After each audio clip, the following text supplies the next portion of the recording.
Hi everyone. Today I'm going to talk about existential and Gestalt theory, covering a few topics like detailing similarities, differences, strengths, and weaknesses. But first, I want to give a few broad definitions of each theory. First, according to Tan 2022, existential therapy or theory is a philosophical approach to therapy that focuses on helping clients experiencing their existence in an authentic, meaningful, and responsible way.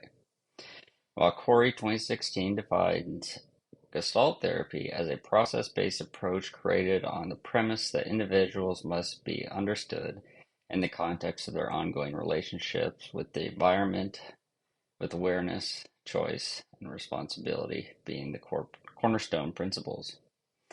Now that I've defined the theories, I'll turn to the first question. How are these theories similar and different? Well, both theories have a philosophical lens with how they view theory, namely that Gestalt has a foundation with existentialism. Both theories emphasize the significance of a person's subjective experience and the journey toward meaning and one's purpose in life. Likewise, both theories highlight the importance of personal responsibility and the impact that choices have on one's life. In terms of where they differ, Gestalt therapy or theory places a heavy emphasis on taking a holistic approach to one's life. Tan 2022. Gestalt theory also stresses the importance of being in the quote here and now while creating a synthesis of thoughts, feeling, and action. On the other hand, existential theory focuses on a person's search for personal authenticity, self-awareness, and confronting the anxieties and tragedies in life. The second topic in covering the strengths and limitations of each theory. The second topic is covering the strengths and limitations of each theory. Existential theory finds its strengths in helping one confront the difficulties and uncertain nature of life, also known as anxiety. It also draws strengths in focusing on personal growth and choice in helping one find purpose. Existential theory's weaknesses mainly stem from its philosophical origin and nature. It lacks practical action and takes and it lacks practical action to take and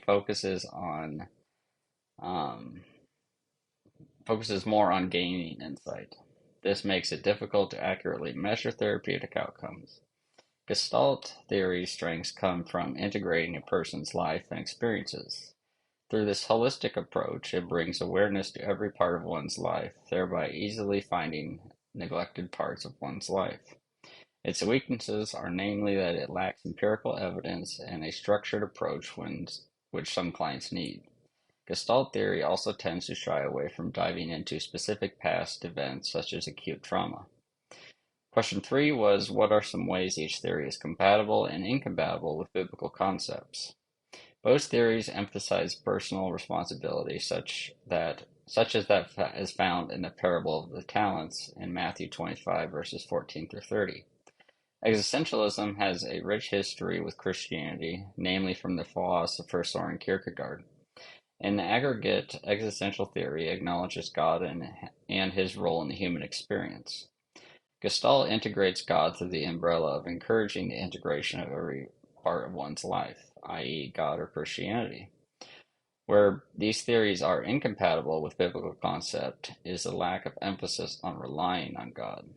Existential theory heavily stresses personal freedom and confronting life's challenges and anxieties alone, though not every author has advocated this.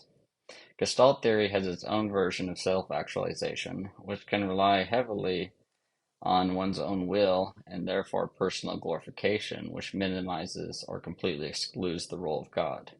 The final question is, based on each theory's concept of psychopathology, discuss any limitations as far as creating measurable outcomes for clients. As mentioned earlier, a main limitation of both theories is its focus on subjective experiences and personal insight. This creates a void when trying to measure personal progress or the efficacy of therapeutic techniques. There are a few niche measurement tools, yet no one broad rubric has been established.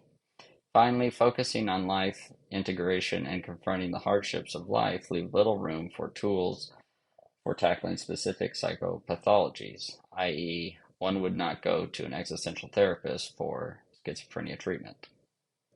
And that wraps up everything. So thank you so much for watching.